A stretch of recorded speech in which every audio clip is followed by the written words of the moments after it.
Hi friends, SSV electrical work Geek Robo cook rice cooker. దీని problem వచ్చేసి మనం power button అది on చేస్తే పవర్ అనేది సప్లై రావట్లేదు. మనం ఈ స్మార్ట్ కుక్కర్ అనేది ఓపెన్ చేసి చెక్ చేస్తే చూడండి, ఇది వచ్చేసి పీసీ బోర్డు. ఇది ఫేస్కు న్యూట్రల్కు రెండు ఫీజులు ఉండడం జరిగింది. ఈ ఫీజు అయితే బాగానే ఉంది. ఈ బ్లాక్ వైర్ ఉంది కదా న్యూట్రల్ది, ఈ ఫీజు అనేది ఫెయిల్ కావడం జరిగింది. మనం ఫీజు అనేది మనం బయట తీసి ఒకసారి చెక్ చేసి చూద్దాం.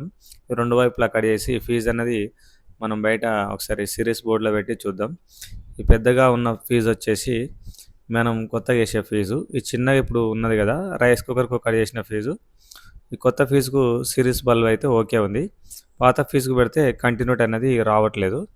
చూడండి, మళ్ళీ కొత్త ఫీజు పెడితే రావడం జరుగుతుంది. మనం ఫీజు అనేది పాత ఫీజు తీసేసి కొత్త ఫీజు అనేది ఈ విధంగా షోల్డింగ్ చేయడం జరిగింది. నెక్స్ట్ దీనికి షోల్డింగ్ చేసినా కూడా పైనుంచి కేబుల్ అనేది మళ్ళీ మెల్ట్ అనేది చేయడం జరిగింది. చేసుకుంటే మనకు కరెక్ట్గా ఉండడం జరుగుతుంది లైఫ్. రెండు సైడ్ల రెండు ఫీజులు ఉండడం జరిగింది. రెండు సైడ్ల ఫీజులు సెట్ చేసుకొని మనొకసారి స్మార్ట్ కుక్కర్ అనేది ఆన్ చేసి చూసుకుంటే పవర్ సప్లై అనేది రావడం జరుగుతుంది. చూడండి, మనం ఆన్ చేయడం జరిగింది. మనం టెంపరేచర్ కానీ మెనూస్ అన్ని చెక్ చేసుకొని ఈ విధంగా స్మార్ట్ కుక్కర్ అనేది మనం వర్కింగ్ చేయడం జరుగుతుంది. మళ్ళీ ఒకసారి ఆఫ్ చేసి మళ్ళీ ఆన్ చేయడం జరిగింది. చూడండి, కుక్కర్ అయితే కంప్లీట్గా వర్క్ చేయడం జరుగుతుంది. మీకు కనుక ఈ వీడియో నచ్చితే లైక్ చేయండి, షేర్ చేయండి, సబ్స్క్రైబ్ చేసుకోండి.